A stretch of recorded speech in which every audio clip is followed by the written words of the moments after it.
Autism spectrum disorder, जिसे हम ASD कहते हैं, या वर्चुअल ऑटिज्म, इन दोनों में क्या फ़र्क है? क्या ये दोनों सेम है या दोनों अलग अलग है जिनके सिम्टम एक जैसे लगते हैं? तो आज हम बात करते हैं एएसडी और वर्चुअल ऑटिज्म दोनों में कैसे हम अलग अलग उनको समझ सकते हैं।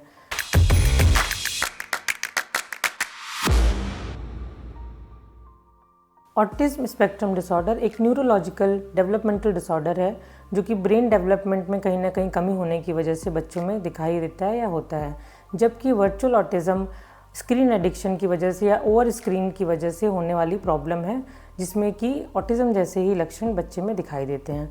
अब इन दोनों में फ़र्क क्या है, तो इसके लिए कुछ चीज़ों को समझना ज़रूरी है। तो हम बात करते हैं कॉजेज़ की। अगर कॉजेज़ की बात करें तो ऑटिज्म स्पेक्ट्रम डिसऑर्डर का जो मेन कारण है वो बायोलॉजिकल हो सकता है, न्यूरो डेवलपमेंटल हो सकता है, जिसकी वजह से बच्चे में इसके लक्षण दिखाई देते हैं, जो कि एक लाइफ लॉन्ग प्रॉब्लम है, लेकिन थेरेपी से इसमें इम्प्रूवमेंट होता है। जबकि वर्चुअल ऑटिज्म का कारण क्या है? स्क्रीन का ओवर यूज़, मोबाइल देखना, टीवी देखना, टैबलेट देखना, तो जहाँ भी ओवर स्क्रीन एक्सपोजर हो रहा है बच्चे को, उसमें वर्चुअल ऑटिज्म के लक्षण दिखाई देते हैं। दूसरा सबसे अच्छा तरीका है फ़र्क करने का, इसकी कंडीशन को समझना। ऑटिज्म स्पेक्ट्रम डिसऑर्डर एक परमानेंट कंडीशन है जो लाइफ लॉन्ग रहती है। ये बच्चे के साथ हमेशा रहेगी। ये अलग बात है कि जब हम उस पर थेरेपी, मैनेजमेंट, इंटरवेंशन करते हैं तो धीरे धीरे उसके ये सारे सिम्टम कम होने लगते हैं। जबकि वर्चुअल ऑटिज्म एक टेम्प्रोरी कंडीशन है। जैसे ही बच्चे को स्क्रीन एक्सपोजर कम किया जाता है या स्क्रीन से दूर किया जाता है, बच्चे में धीरे धीरे सुधार होने लगता है। अब बात करते हैं सिम्टम या लक्षणों के आधार पर इन दोनों को कैसे डिफ्रेंशिएट कर सकते हैं। तो अगर ऑटिज्म स्पेक्ट्रम की बात करें तो इसमें जो मेन प्रॉब्लम होती है बच्चे को सोशल इंटरेक्शन करने में, कम्युनिकेशन करने में, यानी कि बच्चा अपने उम्र के बच्चों से बातचीत कैसे करे, उनके साथ कैसे खेले कूदे, ये वो नहीं समझ पाता, इसलिए वो अकेले रहना पसंद करता है। इसके अलावा लैंग्वेज डिले होना, स्पीच होना, या कई बार नहीं भी होता है, बच्चा बिल्कुल नॉन वर्बल होता है। रिपीटेटिव बिहेवियर करना, जैसे कि हैंड फ्लैपिंग करना, जंप करना, अलग अलग तरीके से अपने बॉडी मूवमेंट को बनाना, अपने फिंगर्स का यूज़ करना फेस के सामने, तो इस तरह से इसमें बच्चा रिपीटेटिव बिहेवियर करता है।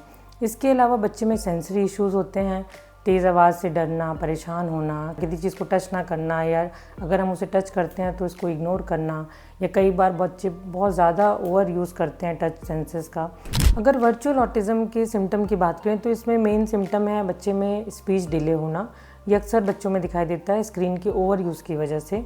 आई कॉन्टैक्ट का कम होना, कई बार ये चूँकि लोगों से मिलजुल नहीं रहे हैं, इस वजह से भी आई कॉन्टैक्ट नहीं करते हैं। सोशल इंटरेक्शन में इंटरेस्ट का कम होना। इसके अलावा अटेंशन की प्रॉब्लम होना, फोकस नहीं कर पाते। और सबसे इम्पॉर्टेंट जो इशू आता है बच्चे में वर्चुअल ऑटिज्म में, इमोशनल डिसरेगुलेशन का होना, जिसकी वजह से बच्चे कई बार एक्सेसिव रोने लगते हैं, चीखते चिल्लाते हैं, इरिटेबल मूड में रहते हैं, हाइपर एक्टिविटी दिखाते हैं। तो उनका जो एक इमोशनल रेगुलेशन है वो कहीं ना कहीं इससे हैम्पर होता है। दोनों के ट्रीटमेंट में क्या हो सकता है? अगर बच्चे को ऑटिज्म स्पेक्ट्रम डिसऑर्डर है तो अर्ली इंटरवेंशन थेरेपीज़ या टेक्निक्स बहुत यूज़फुल हैं, जिसमें कि ABA, स्पीच और communication therapy, occupational therapy, sensory integration therapy, इन सबको करने से बच्चा धीरे धीरे मेन स्ट्रीम में एडजस्ट करने लगता है, उसके ये सारे इश्यूज़ कम होते हैं। जबकि बच्चे को अगर वर्चुअल ऑटिज्म है तो उसमें आप स्क्रीन का एक्सपोजर ग्रेजुअली कम करना शुरू कर दें। अगर बच्चा 2 साल से छोटा है तो उसको बिल्कुल भी स्क्रीन ना दे, बिल्कुल बंद करना पड़ेगा।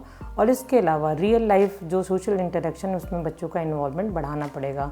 लोगों से मिलना जुलना, पार्क में ले जाना, बच्चों के बीच में रखना, इस तरह की एक्टिविटीज़ जिसमें वो इंटरेक्ट कर पाएँ, इस तरह की सिचुएशन आपको बच्चों को देनी पड़ेगी अगर आप उसको बाहर निकलना चाहते हैं। तो आखिर पता कैसे करें कि बच्चे को ऑटिज्म है या वर्चुअल ऑटिज्म?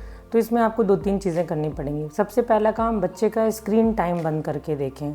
अगर बच्चा ग्रेजुअली स्क्रीन टाइम कम करने पे उसमें सिम्टम्स कम होने लगते हैं, उसके बिहेवियर में इम्प्रूवमेंट दिखाई देता है, तो ये स्क्रीन एक्सपोजर की वजह से हो रहा है।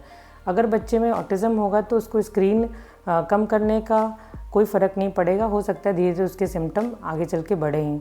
इसके अलावा रिपीटेटिव बिहेवियर या सेंसरी इश्यूज़ को चेक करें। अगर बच्चे में ऑटिज्म होगा तो उसके सेंसरी इश्यूज़ पे इसका कोई फ़र्क नहीं पड़ेगा। थेरेपीज़ करेंगे तो इसमें इम्प्रूवमेंट होगा, लेकिन वर्चुअल ऑटिज्म का इससे कोई लेना देना नहीं, क्योंकि वर्चुअल ऑटिज्म हो रहा है बच्चे को स्क्रीन एक्सपोजर की वजह से। अगर उसके सेंसरी इश्यूज़ वैसे ही बने हुए हैं तो इसका मतलब उसको ऑटिज्म के लक्षण है। तीसरा जो इम्पॉर्टेंट काम है, प्रोफेशनल डायग्नोसिस ज़रूर करवाएं, एक प्रोफेशनल की हेल्प ज़रूर लें। अगर आपको बच्चों में किसी भी तरह का इस तरह का सिम्टम दिखाई देता है तो किसी भी पीडियाट्रिशियन से या चाइल्ड साइकोलॉजिस्ट से आप उसके स्क्रीनिंग या डायग्नोसिस करवा सकते हैं, जिससे ये डाउट ख़त्म हो जाएगा कि बच्चे को ऑटिज़म है या नहीं है। ऑटिज़म एक न्यूरो डेवलपमेंटल डिसऑर्डर है जो कि ब्रेन डेवलपमेंट से रिलेटेड है, जबकि virtual autism screen over use की वजह से होने वाली प्रॉब्लम है जो कि रिवर्सिबल होता है, जिसे कि ख़त्म किया जा सकता है।